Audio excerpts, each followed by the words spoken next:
नाम जगदीश चौहान है। वर्तमान में बहुजन समाज पार्टी के प्रत्याशी, जो बहन जी के आदेश से मेरे को प्रत्याशी बनाया गया है। और पूर्व सरपंच मेरे ऊपर जो बहन जी ने आशीर्वाद दिया है, उन्होंने सोच समझ कर किया है, क्योंकि उनको मालूम है कि इस भारत देश में संविधान खतरे में है और जातिवाद, भेदभाव, अन्याय, अत्याचार बड़े पैमाने पर चरम सीमा पर हैं। महिलाओं को घर में जाकर मारना, उनके साथ में बलात्कार करके भारतीय जनता पार्टी के शासनकाल में उनको जलाया जाता है, उनको नंगी घुमाया जाता है। नेमावर का जो कांड हुआ वो सबके सामने है। हमारे प्रदेश में आए दिन हत्याएं, बलात्कार और घोड़ी पर दूल्हे को रोकना, जुलूस नहीं निकलने देना, ऐसी जातिवादी मानसिकता वाली सरकार को हमें हटाना है। और बहन जी ने इसलिए मौका दिया है कि हम अम्बेडकरवादी विचारधारा के हैं और अम्बेडकर विचारधारा भारत में ये कहती है कि सबको मानवता, समानता, स्वतंत्रता, अधिकार होना चाहिए। जितनी दिन की संख्या भारी, जितनी उनकी हिस्सेदारी होना चाहिए। हमें किसी बहुजन समाज पार्टी को किसी जाति और धर्म से हमें नफरत नहीं है, हमें इनके विचारधारा से नफरत है। जो मनुवादी विचारधारा के लोग हैं, जो आज भी पाखंडवाद देश में बड़े पैमाने पर फैल रहा है, उससे हमारा देश और हमारा प्रदेश गर्त में जा रहा है, जिससे हमारे भुखमरी, बेरोजगारी और ज़्यादा से ज़्यादा काफ़ी बेरोजगारी बढ़ चुकी है। आज शिवराज सिंह सरकार ने काफ़ी वादा तो काफ़ी किया है, लेकिन काम कुछ भी नहीं हुआ। ज़मीनी स्तर पर सड़क देख लो आप, काफ़ी घोटाला हुआ है। आप व्यापम घोटाला देख लो, आप बहुत सारे ऐसे घोटाले हैं जो हम गिनाए तो काफ़ी कम पड़ जाते हैं। और घोटाला की यदि कोई जांच होती है तो ये लोग, सरकार में बैठे हुए लोग, उन लोगों को मरवा देते हैं, गवाह को मरवा देते हैं। तो आज न्याय नहीं मिल रहा है, चाहे अधिकारी हो, कर्मचारी हो, किसान हो, मजदूर हो, सभी के साथ में अन्याय हो रहा है और बिना रिश्वत के कोई काम नहीं हो रहा है। तो यही हमारा विषय रहेगा कि हम भारत में जो डॉक्टर भीमराव अंबेडकर साहब ने जो संविधान लिखा है उनको परिपूर्ण लागू करवाएंगे, हमारी सरकार बनेगी तो। और सबसे पहले जो इन्होंने शिक्षा को कमज़ोर कर दिया गया है मध्य प्रदेश सरकार के द्वारा, उस शिक्षा में पहली से 5वीं तक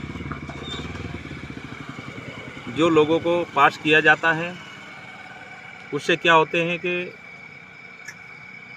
हमारे गरीब वर्ग के लोगों को पढ़ने लिखने से वंचित किया जा रहा है। ऐसी योजना हमको दिखने में आती है, क्योंकि पहली से जो 5वीं तक 8वीं तक जो उनको पढ़ने लिखने का उनको कुछ भी नहीं आता, फिर भी वो लोग पास कर देते। ऐसी योजना उन्होंने हमारे गरीब मजदूर किसानों के, जो ग्रामीण लोगों के खिलाफ बनाई है।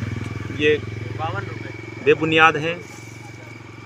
हमारी सरकार बनेगी तो सबसे पहले कानून व्यवस्था और शिक्षा पर हम काफ़ी ध्यान देंगे। और हमारी सरकार भी, मेरे को मालूम है कि बहन जी ने जब 4 बार यूपी में सरकार चलाई है तो उनका लाइन ऑर्डर पूरे इंडिया को मालूम है, भारत को मालूम है कि बहन जी ने कैसे सरकार चलाई है।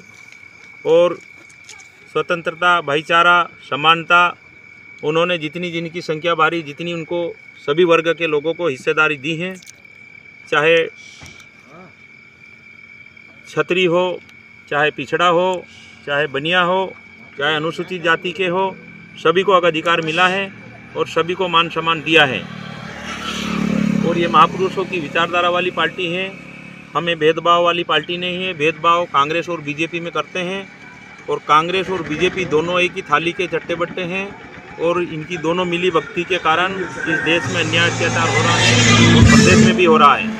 और आने वाले 2023 में बहुजन समाज पार्टी की सरकार बन रही है। यदि सरकार नहीं बनेगी तो बहुजन समाज पार्टी के बिना सरकार नहीं बनने वाली है, क्योंकि हम लोग काफ़ी अब जाग चुके हैं। वो वक्त हमारा जो चले गया है, जो हमारा बीच में कोई समय गड़बड़ हो गया था, लेकिन हमारे लोगों को गुमराह कर करके इन्होंने काफ़ी राज किया है।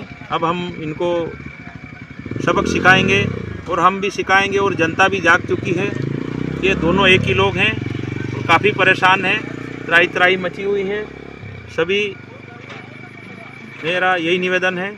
जय भीम, जय भारत, जय बहुजन समाज।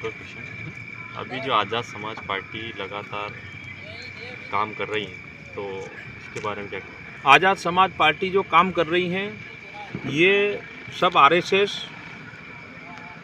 के एजेंट हैं। हमें मालूम है कि भारत देश के अंदर जब अम्बेडकरवादी एक राष्ट्रीय पार्टी मान्यवर कांशीराम साहब ने बनाए करके दिए, उन्होंने 1984 में वाम सेफ डीएस कोर्प जो बनाया था उन्होंने। इसके बाद में 84 में जो 1984 में उन्होंने जो बहुजन समाज पार्टी का नाम रखा, तो उस समय पे भी काफ़ी लोग उनके खिलाफ थे। और डॉक्टर भीमराव अंबेडकर साहब जब जिंदे थे, उन्होंने संघर्ष किया। जब उनके सामने भी जो लोग उनको खड़ा किया था, ये मनुवादी मानसिकता के लोग कैसे भी करके मानवतावादी विचारधारा को चलने नहीं देना चाहते हैं। हम ये चाहते हैं कि आज़ाद समाज पार्टी को जो भी जिसने भी खड़ा किया है, वो हमारा ये मानना है कि किसी मनुवादी मानसिकता के लोगों ने उनको खड़ा किया है। उनको मालूम है कि जब भारत के अंदर जब बहुजन समाज पार्टी राष्ट्रीय पार्टी जो संविधान के तट पर चलती हैं, उसको कमज़ोर करने के लिए इनमें से ही किसी आदमी को हम दलाल क्यों नहीं बनाते।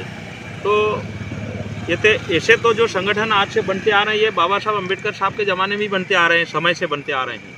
और मान्यवर कांशीराम साहब जो बहुजन समाज पार्टी के संपादक थे, उनके समय में भी ऐसा चलता आ रहा है। लेकिन हमें इनसे कोई फ़र्क नहीं पड़ने वाला है।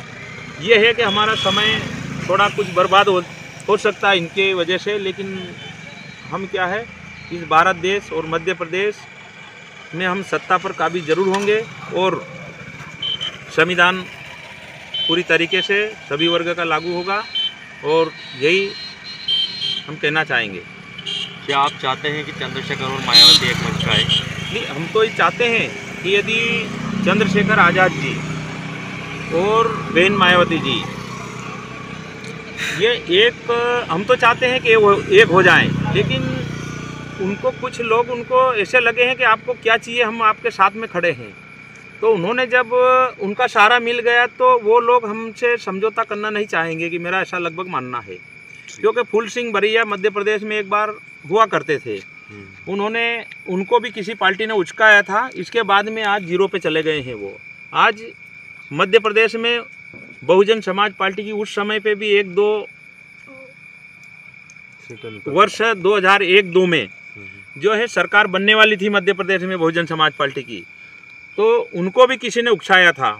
ऐसे जब महापुरुषों का मूवमेंट जब सफल होने की समय आता है, तो किसी न किसी को ये लोग मनुवादी मानसिकता के लोग उसी में फूट पटक करके हमको बांट देते हैं।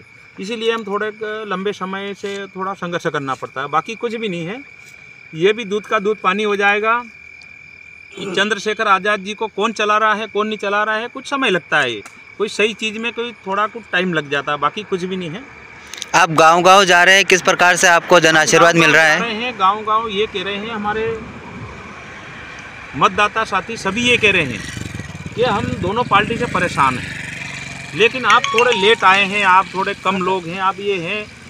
हमने उनको ये बताया है कि हमारे पास में साधन कम है, हम मानवतावादी लोग हैं, हम अम्बेडकरवादी हैं। इनके पास में 2 नंबरी पैसे हैं, ये जनता के पैसे हैं और जनता की लूट के पैसे इनके पास में है। ये 10 गाड़ी लगा सकते हैं, 50 गाड़ी लगा सकते हैं।